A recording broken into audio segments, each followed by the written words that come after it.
গতকালকে বিএনপির তরফ থেকে যেই বক্তব্যটা দেওয়া হয়েছে, এখানে বেশ কয়েকটা বিষয় খুবই সাবলীলভাবে সুন্দর ভাষা এবং শব্দ চয়নের মাধ্যমে, এছাড়াও আল্লাহর ডর ভয় দেখানোর মাধ্যমে মোটামুটি ছাত্রদেরকে যে মেসেজটা দেওয়ার, সেইটা কিন্তু বিএনপি দিয়ে দিয়েছে।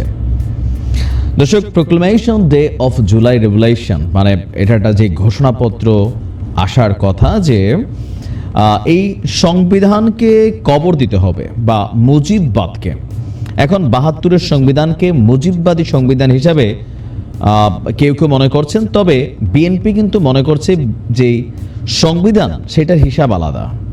এটা মুজিববাদ সংবিধান এই ধরনের শব্দ কোনো রাজনীতিবিদরা ব্যবহার না করলেও সোশ্যাল মিডিয়া প্ল্যাটফর্মে আওয়ামী বিরোধী যারা আছেন তারা বিভিন্ন সময়টাকে মুজিববাদী সংবিধান হিসাবেই অভিহিত করে থাকেন। তাদের ভাষায় আমাদের সমন্বয়করা তারা যে ঘোষণা দিয়েছে, এখন প্রশ্ন হচ্ছে যে তাদের এই ৩১শে ডিসেম্বর কি আদৌ সফল হবে কিনা, নাকি রাষ্ট্রপতির অপসারণ ইস্যুতে তাদের যেমন মুখ থুবড়ে পড়েছিল তাদের যে চাওয়াটা, অথবা এই সংবিধানকে পরিবর্তনের ইস্যুতে এর আগে তাদের দাবিটা মুখ থুবড়ে পড়েছিল, তো এটাও কি মুখ থুবড়ে পড়বে কিনা।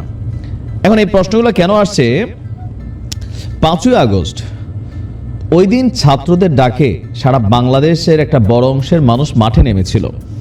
ওটার কারণ ছিল কি, যার যার ব্যক্তি প্রয়োজনীয় অনেকে মাঠে নামছিল যে না, এই আওয়ামী লীগের দ্বারা আমি ক্ষতিগ্রস্ত হয়েছি, বা আওয়ামী লীগের একজন চাঁদাবাজ ভাই, তার জ্বালায় আমি দোকানটা চালাইতে পারি না। রিক্সাওয়ালাও চিন্তা করছে রিক্সা চালাই এই জায়গাতে ১০ টাকা চাঁদা দেওয়া লাগে, অথবা তার সাথে একটা খারাপ ব্যবহার হয়েছে।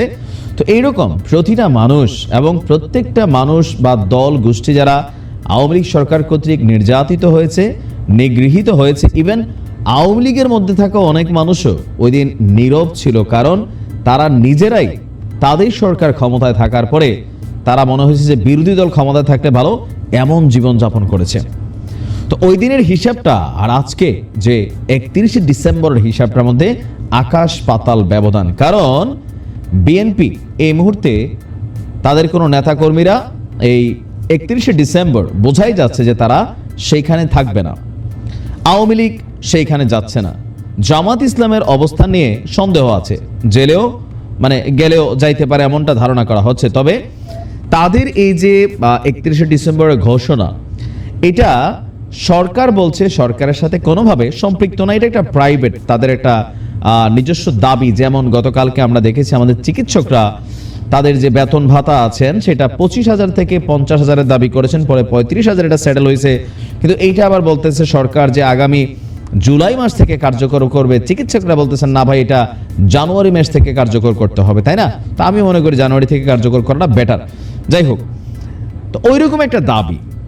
এখন যেহেতু ছাত্রদের মধ্যে থাকা একজন উপদেষ্টা আসিফ, তিনি বিষয়টাকে সাপোর্ট করে ফেসবুকে একটা স্ট্যাটাস দিয়েছেন, সেখান থেকে আবার বিষয়টা নিয়ে কারো সন্দেহ যে হয়তোবা ছাত্ররা ঘোষণা দিবে, তারপর সরকার এটাকে চাপ হিসাবে ফিল করবে, তারপর হয়তো তাদের কোনো একটা দাবি দেওয়া মেনে নেবে। আবার এই সংবিধান পরিবর্তনের যেই কাজটা, এটা এই অন্তর্বর্তী সরকার করবে, মানে সরকারেরই টিমে ছাত্ররা, আবার টিমের ছাত্রদেরই আরেকটা টিম হচ্ছে সরকার। এটা অনেকেই আমরা দেখছি বা বুঝতে পারতেছি বা ভাবতেছি।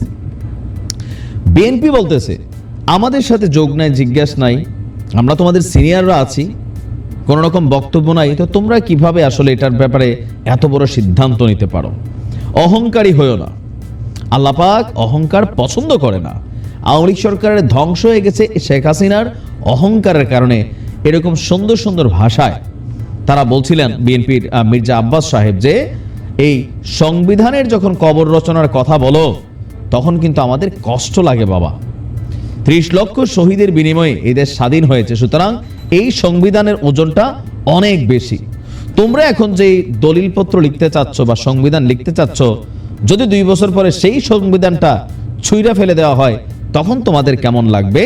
আমাদেরও ঠিক এমনটা লাগছে। আপনি কথাগুলো গোছালো ভাষায়, মির্জা আব্বাস সাহেব যথেষ্ট কি বলে, একজন বুদ্ধিমান রাজনীতিবিদ, ঠান্ডা ভাষায় বলছে যে যদি তোমার মাথায় সমস্যা হয় তাহলে ঔষধ খাইতে হবে, মাথা তো কাইটা ফেলা যাবে না। সংবিধানে থাকতে পারে যে যে জায়গাগুলোতে আপত্তি বা সমস্যা, সংস্কারের দরকার বা পরিবর্তনের দরকার, ওই জায়গাগুলোতে সংশোধন আনা হবে, কিন্তু পুরো সংবিধান কবর দেওয়ার বললে আমরা যারা তোমাদের সিনিয়ররা আছি আমরা কিন্তু এটা নিতে পারি না। আর তোমরা এককভাবে এই সিদ্ধান্ত নিতে পারো না, কারণ হুট করে আইসা 15-16 দিনে তোমরা কিন্তু এই শেখ হাসিনা সরকারকে হটাও নাই। বিএনপির বিভিন্ন নেতারা বক্তব্য দিয়েছেন যে আমরা 17 বছর যাবৎ এই প্ল্যাটফর্মটা তৈরি করে রাখছি, তোমরা আইসা হুট করে কিন্তু এটা ঘটাইতে পারো নাই। এটার পিছনে আমাদেরই মেইন সাপোর্টিংটা ছিল। আবার তোমাদের এই আন্দোলনে ছাত্রদলের অসংখ্য নেতাকর্মী তারা কি বলা হয় যে এখানে হতাহত হয়েছে। সুতরাং এই জুলাইয়ের যে বা আগস্টের যে অভ্যুত্থান, এটা একক কোনো তোমাদের ফসল না। এটাকে রিজভী সাহেব বলছেন যে আরো বেশ কয়েকজন বিএনপি নেতারা বলছেন যে ছাত্ররা এই অভ্যুত্থানের যে ফলাফলটা এককভাবে এটার কৃতিত্ব নেওয়ার চেষ্টা করছে। বিষয়টা কিন্তু তাদের এককভাবে না, এটা সমন্বিত একটা ইস্যু। কথা কিন্তু সত্য, কিন্তু ছাত্ররা বলছে যে তোমরা বিএনপির মানে ক্ষমতা কতটুকু ছিল, শেখ হাসিনার বিরুদ্ধে তোমরা কি করতে পারছো। আপনি ছাত্রদের ভাষাগুলো যদি দেখেন, বিশেষ করে জাতীয় নাগরিক কমিটির ভাষা, যে তোমরা তো বিভিন্ন সময় অনেক চেষ্টা করছো, কই শেখ হাসিনার পুলিশ বাহিনীর সামনে বা ছাত্রলীগের সামনে তোমরা তো দৌড়ের উপর ছিল, আমরা একজন মরছি আরেকজন দাঁড়াইছি, দেন এই পুলিশের মনোবল ভেঙে গেছে। আমাদের ডাকে শহীদ মিনার থেকে লক্ষ লক্ষ মানুষ এই বঙ্গভবনের দিকে মানে রওনা হয়েছিল। তো সুতরাং এই আন্দোলনটা আমরা কারা তোমরা কারা বিভাজন কিন্তু আসছিল মাঝখানে, খেয়াল আছে তো। তো সবকিছু মিলিয়ে ছাত্রদলের বক্তব্য যদি আপনি শোনেন, এই বৈষম্যবিরোধী আন্দোলনের যারা নায়ক আছেন তাদের সাথে বিভিন্ন কথাবার্তায় তাদেরও কিন্তু ক্ল্যাশ আছে। বিএনপি আবার সুন্দরভাবে বলছে যে মানে তোমাদের এই অবদানকে আমরা স্বীকার করি, আমরা তোমাদের বাহিরে না, তবে তোমরা আবার আমাদেরকে ডিঙায়ও না। এবার মির্জা আব্বাস সাহেবের যে বক্তব্যগুলা, বিএনপির একজন দায়িত্বশীল মুখপাত্র হিসাবে তিনার বক্তব্যগুলো আপনি কোনোভাবেই হালকা নেওয়ার সুযোগ নাই। তো প্রশ্ন উঠছে যে আগামী 31শে ডিসেম্বর তাহলে কি সেখানে কি পরিমাণ মানুষের সমাগম হইতে পারে। কেউ কেউ বলছেন যে নিজেদের শক্তিমত্তাটা আরো একবার দেখাইতে চায় ছাত্ররা বা সমন্বয়করা।